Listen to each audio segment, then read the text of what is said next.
네, 시장에 대한 시각이 오늘 바뀌셨을까요? 어제 스튜디오에 나왔을 때는 역시나 적극적인 수익 추구 말씀 주셨는데 지금 중동 확전이라는 리스크가 생겨버렸습니다. 여기에다가 지금 나스닥 선물이 1.7%까지 낙폭을 확대하면서 오늘 밤에 열릴 뉴욕 증시까지 좀 겁이 나거든요. 시장 어떻게 바라보세요? 우리 이맹커님 겁나요? 네, 조금 겁나네요. 어, 어제 스튜디오에서 말씀드렸을 때 옵션 만기 영향령은 금요일 날까지 올 수 있다. 어제 장 마감 무렵에 3시 30분 땡 치면서 외국인들이 5천억 매수 전환하면서 순매수 기록했고 투신 역시도 3천억 가까이 순매수 매수 전환했잖아요. 그래서 올라간 만큼은 빠질 수 있다라고 말씀드렸고 옵션 만기일 이후 금요일 조정을 염두에 둬야 하기 때문에 일단 현금은 확보하라라고 말씀드렸던 이유가 여기 있거든요. 근데 중동 이스라엘이 이라크 침공하고 비상사태 선포한 부분은 오늘 처음 나온 게 아니잖아요. 어제도 있었잖아요. 특히 이 부분이 이제 앞으로 우리가 봤을 때는 지속성을 가질 거냐, 아니면 단발성으로 여기서 영향이 멈출 거냐, 이 부분이에요. 근데 어제도 여러분들 말씀드렸던 것처럼 트럼프는 국내적인 정치에 눈을 돌리기 위해서 중동 확전이 되기를 기대하는 눈치다, 이런 얘기를 드렸어요. 그렇기 때문에 지금 상황에서 보면 이건 어떤 정치적인 관계가 엮여 있는 그러한 상황이기 때문에 이것이 일단은 저는 지속될 것보다는 이 충격은 이스라엘이 이란을 침략했던 이 충격은 어느 정도 오늘 다 반영되지 않았을까 이렇게 생각해요. 오늘 이제 새벽에 마감한 미국 시장은 경제 지표가 둔화됐죠. 그저께는 CPI가 예상치보다 안 좋았고 오늘 새벽은 PPI가 둔화되는 그런 모습을 보였어요. 그리고 연속 실업급여를 신청하는 신청자가 급증했다. 즉 경기가 둔화되고 있다는 거죠. 그러면 결국에는 여전히 트럼프는 파월을 압박하는 것이 금리를 인하하라는 이런 부분이에요. 그렇다면은 금리 인하에 대한 기대감은 여전히 남아있는 그런 시점이고 국내 같은 경우는 여전히 경기 부양과 경제 정책에 대한 기대감은 굉장히 남아있다라는 거예요. 그래서 어제도 여러분 말씀드렸던 것처럼 일단 정책주들이 순환되는데 못 간 주식을 매수해야 된다, 이런 말씀을 드렸어요. 특히 오늘 같은 경우는 이스라엘이 이란을 침략했고 비상사태를 선포했다. 그래서 오늘 방산주들과 석유주들이 움직였는데 방산주들은 여러분들 보시면 아시겠지만 그동안 조정을 잘 받아왔다라는 거예요. 그렇기 때문에 지금 상황에서는 오늘 지수가 크게 흔들리는 모습이었지만 겁내지 마라. 우리가 어제 매도하신 분들은 금요일 조정 시점에서 매수한다라고 말씀드렸던 것처럼 오늘 조정도 저는 참 견조하게 잘 받았다라는 생각 들어요.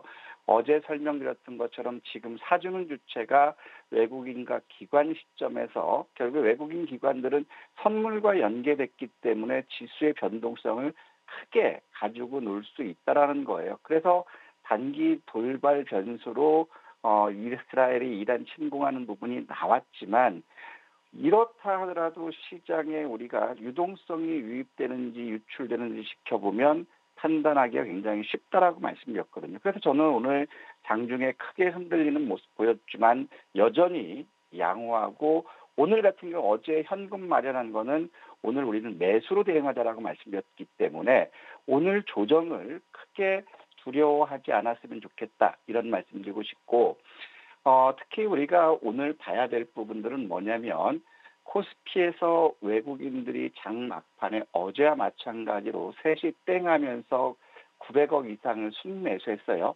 특히 어제도 3시 30분 땡 했을 때 5천억 순매수하면서 순매도가 순매수 전환을 마감했는데 오늘 역시도 외국인들은 순매수를 확대했다라는 거예요. 그러면 이거는 우리가 우려할 상황은 아니라는 거, 이 부분 말씀드리고 싶고 두 번째로는 뭐냐면 오늘 선물을 보면 이스라엘 확전 이슈로 인해서 외국인들이 약 2,600억 이상 순매도를 보였다가 10시 이후로 해서 매도를 줄여놓고 매수를 늘려나가면서 481억 선물 매수 전환했다라는 거예요. 그러면 여러분들 이런 부분들이 우리가 우려해야 될까? 우려할 필요가 없다라는 거죠. 왜냐하면 기관들이 오늘 6천억을 매도했지만 결국에 어제 순매수했던 3천억 이상을 순매수했던 것이 고스란히 나왔다고 보시면 돼요. 그렇기 때문에 아직까지 시장은 정책과 관련된 것들은 기대감이 남아있기 때문에 크게 우려할 필요는 없다. 이런 말씀드리고 싶고, 자, 두 번째로 여러분들한테 말씀드렸을 거는 이거 지금 시장이 꺾일 건지 안 꺾일 건지는 시장에 아이클 1000짜리가 도망갔는지 남아있는지 이걸 지켜보자고 말씀드렸어요. 고객예탁금은 이제 3,600억 순매도 나갔지만 여전히 62조 원대를 기록하고 있는 그러한 시점이에요. 이게 공모주 청약권 때문에 일부 빠져나갔지만 고객예탁금 역시도 여전히 양호한 그런 모습이고, 자, 1년 최고치를 경신했어요. 그러면 최근 3년 최고치가 2022년 70조 3천억이기 때문에 여기까지도 저는 고객예탁금은 늘어날 수 있다고 보기 때문에 유동성장은 지속된다고 보고 있고, 반대로 이제 그 주식형 수익증권으로는 214억 빠져나갔어요. 그동안 유입된 것이 2조 원 이상 유입됐는데 200억 여전히 양호하다라는 거죠. 그러면서 71조 원대를 기록하면서 지금 보면 3년 평균에 신고가를 경신하는 그런 모습이고, 자, 그러면서 마켓머니 펀드 역시도 6월 10일 시점에서는 3조 4천억이 빠져나갔는데 6월 11일 시점에서는 1조 8,800억 가까이 증가됐어요. 그러면서 226조 원을 넘었거든요. 그러면 시장에서는 유동성이 있는데 우리가 부담 가질 이유는 하나도 없다라는 거죠. 그렇기 때문에 여러분들은 그런 부분들에서 유동성을 보면 편하게 우리가 판단할 수 있는 그러한 상황이 나올 수 있고, 특히 제일 재미있는 부분이 어제 스튜디오에서 자, 중동의 문제는 서부 텍사스 중진류 유가의 흐름을 보면 된다라고 말씀드렸는데, 자, 어제도 장중에 새벽맞게는 유가가 66.72까지 빠졌다가 결국에 새벽에 급등하면서 77.58까지 갔어요. 그러면 이틀 동안에 약 16.28%가 급등했거든요. 근데 결국에는 우리가 이것이 지속될 것이다, 오래 갈 것이다라고 판단한다면 우리가 이제 지켜봐야 될 부분이 서부 텍사스산 중진류 가격이 77.5불을 돌파할 때 비중을 줄여놓고 현금을 늘려나가는 거지만 결국에 이러한 국면을 봤을 때는 그 충격은 어느 정도 반영되지 않았을까. 이틀 만에 16.28% 급등했다면 결국 이 부분은 어느 정도 꺾일 수 있다. 그래서 우리가 지켜봐야 될 거는 이 고점 77.58을 돌파하는지를 봐야 될 거고, 자, 원달러 환율 역시도 중동에 대한 불확실성 때문에 오늘 1,700원대를 돌파했다가 지금 1,369원대로 있어요. 일단 지금 상황에서는 워낙 약세 기조가 강세 기조가 시장에서는 부합하고 있기 때문에 원하는 강세 기조를 갈 거고, 그동안 여러분 말씀드렸던 부분이 비트코인이 하락하면 기술주들의 차익 매물이 나올 수 있기 때문에 이 부분을 봐야 된다. 그러면 우리가 봐야 될 부분이 비트코인이 이제 지난번 우리가 봤던 가격대 바닥권이 10만 870달러였는데 자, 지난 6월 5일 날 장중에 10만 530불을 살짝 이탈했다가 급등했죠. 그러면 우리가 이제 여기서 지켜볼 것도 10만 530불을 깬다면 여기서도 이제 현금을 늘려나가야 되는 그런 상황이다. 하지만 지금 같은 시점에서 굉장히 불확실하지만 10년 만기 국채 가격이 바닥에서 급등했다라는 것은 결국에 시장에서 금리 인하에 대한 기대감이 높아지고 있다라는 거예요. 그런 이런 것들은 굉장히 긍정적이고, 국가 신용부도 위험을 나타나는 것들을 보더라도 자, 미국의 증가율은 0.02%, 그다음에 중국의 증가율은 0%, 일본은 오히려 2.3%가 빠졌고 한국도 1.77%가 빠졌어요. 그러면 크레딧 디폴트 수합을 보더라도 이스라엘이 이란을 침략했던 부분은 단기 일회성으로 갈 수 있다. 물론 이것이 아까 말씀드렸던 텍사스 중진류 가격을 돌파했을 때는 우려감이 증가될 수 있겠지만 지금 상황에서는 어느 정도 충분히 반영되지 않았나 저는 이렇게 생각되고 있거든요. 그래서 우리가 지금 시점에서 봐야 될 부분 지표들은 여전히 개선되고 있고 긍정적이에요. 그렇기 때문에 지금 상황에서 우리가 봐야 될 부분들은 현재 국내는 정부 정책에 대한 기대감들이 남아있는 상태고 그다음에 미국을 떠난 자금이 국내 시장으로 유입되고 있는 그러한 시점들이기 때문에 일단 상승 모멘텀은 살아있고 정부 정책 관련 주들에 대한 기대감은 살아있기 때문에 조정 시점에서는 우리가 매수로 대응하는 것이 필요하지 않을까. 그래서 우리가 단 한마디로 정리한다면 IQ1000이 시장에 들어오고 있기 때문에 IQ1000을 믿고 우리도 적극적으로 수익 추가하자 이런 말씀 드리고 싶습니다. 네, 단기적인 이슈로 볼 필요가 있다라고 말씀 주셨고요. 여전히 정책에 대한 기대감이 살아있다 보니까요. 시장 그렇게 크게 걱정하지 말자라고 말씀 주셨는데요. 오늘 시장 안에서 특징 섹터들 분류해 보겠습니다. 어디 있을까요? 오늘은 누가 뭐라고 하더라도 이스라엘이 이란을 침략했다. 그러면 결국에는 유가가 급등했잖아요. 그래서 이제 이런 부분들이 나왔던 게 오늘은 석유 관련주들이 굉장히 강한 모습을 보였어요.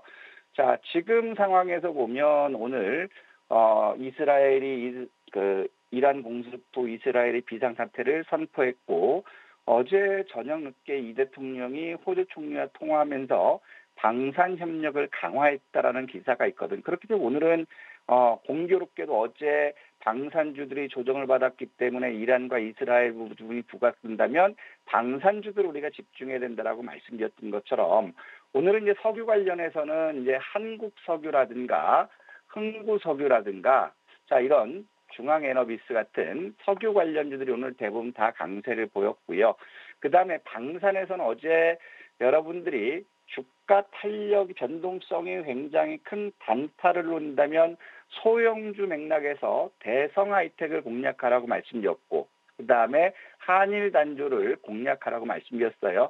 그러면서 안정적인 거를 원한다면 풍산이라든가 풍산홀딩스라든가 LIG 넥스원이라든가 이런 것들을 우리가 공략하자고 말씀드렸거든요. 그러면 일단 방산주들 역시도 유가가 꺾이면 같이 빠질 수 있고 또 이제 전쟁에 대한 우려감으로 해서 물류에 대한 것들이 같이 부각됐어요.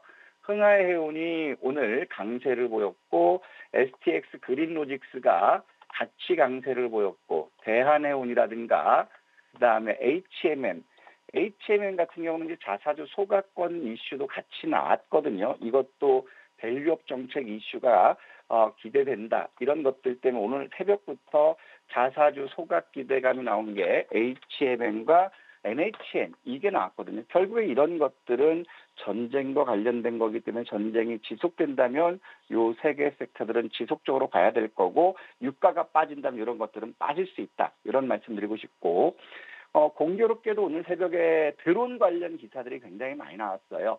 푸틴이 드론 부대를 구축 중이고 최대한 빨리 배치하겠다 이런 기사가 있었고 그다음에 유럽연합이 우크라이나와 드론 협력을 강화해서 조기에 전쟁을 수습하고자 한다. 이런 것들 때문에 오늘 드론 관련주들도 움직였거든요. 그래서 하나 시스템의 방산이기도 하지만 드론 관련주이기도 하고 그다음에 한국 항공우주 역시도 같은 맥락이고 자 슈니드도 마찬가지고 기산텔레콤이라든가 허스텍 역시도 같이 움직였던 그럼 이거 역시도 전쟁과 방산과 같이 갈 수 있기 때문에 이런 것들은 유가의 움직임을 보면 지속될지 볼 수 있다. 그다음에 오늘도 이제 그 스테이블 코인에 대한 기사들이 좀 나왔어요. 친코인 새 정부가 가상자산연물 ETF를 연내 상장하겠다. 그래서 최근에 강세를 보였던 카카오페이가 오늘도 굉장히 강한 모습을 보였고 아톤이라든가 서울옥션 자 이런 것들도 이제 나름 강세를 보였어요. 그러면서 게임에서 가상자산을 현물로 인출할 수 있는 자 미투온이 지속적으로 지금 3일 연속 강세를 보고 있는 상태고 넥슨 게임도 역시 강세를 보였지만 오늘 같은 경우는 넥슨 게임은 텐센트가 20조 원에 인수한다. 이런 이슈가 같이 맞물려서 움직였거든요. 그러면 우리가 봤을 때 스테이블 코인과 연계된 게임주들도 이제 부각될 수 있지 않을까 이런 생각이 듭니다. 네, 이렇게 오늘장 특징 섹터들 살펴봤습니다. 자, 그렇다면 이제 다음 주 관전 포인트 일정들 체크해 볼까요? 주일날이죠. G7 정상회담이 있어요. 네. 여기서는 이제 보안이라든가 방산이라든가 이런 이슈가 같이 움직일 수 있기 때문에 오늘 선반영됐고 전쟁 얘기가 나올 수 있기 때문에 다음 주 지속될지 봐야 될 거고 그다음에 바이오 USA가 16일부터 있어요. 제약 바이오 섹터들 움직일지 기술 이전하는 거 봐야 될 거고 삼성전자 글로벌 전략회의가 17일부터 19일까지 있거든요. 여기서는 CXL이라든가 그다음에 광반도체, 그다음에 유리기판 이런 것들이 움직일지 봐야 될 거고 그다음에 FOMC 회의록이 18일에 발표되고 또 20일 날은 미국 당뇨병 학회가 있죠. 당뇨 관련주로 움직일 수 있고 그다음에 금요일에는 모건스탠리 캐피탈 2025년 글로벌 시장 접근성 리뷰 발표를 해요. 그럼 한국이 선진국 지수에 편입할 거냐 못할 거냐 발표를 하기 때문에 관련주들을 잘 봤으면 좋겠습니다. 네, 관전 포인트 살펴봤습니다. 이제 시초가 공략주 만나볼 시간이죠. 다음 주 월요일 시초가 어떤 종목 공략해 볼까요? 이제 저는 또 이렇게 갔네. 한국항공우주거든요. 요거는 저는 신고가를 낸다고 보고 있는데 왜 그러냐면 지금 KF50이라든가 수리온 헬기 등 국내 유일 항공기 제작사예요. 그리고 폴란드와 필리핀 해외 수주가 증가되고 있고 그다음에 드론 같은 소형 무인기 수주가 확대될 거라는 거죠. 그래서 2025년은 서프라이즈 실적에 원년이고 27년까지 실적이 증가된다라는 것. 그다음에 외국인들과 연기금들 매수하기 때문에 일단 저는 아까 이제 8만 7천 원 부분에서 이거 9만 7천 원 부분을 봤는데요. 8만 7천 원 부분을 봤는데 결국에 우리가 봐야 될 거는 8만 6천부터 10만 원 밑으로까지 매수하자. 그리고 손절은 8만 원 이탈을 보고 목표가는 신고가 13만 원 도전해 봤으면 좋겠습니다. 네, 목표가 13만 원 말씀 주셨습니다. 손절가는 8만 원 이탈했을 때 한국항공우주 8만 6천 원에서 현재가 부근 다음 주 월요일 시초가 공략주로 살펴보도록 하겠습니다. 자, 다냐쌤과는 여기서 인사해 보도록 할게요. 쌤 고맙습니다. 네, 감사합니다.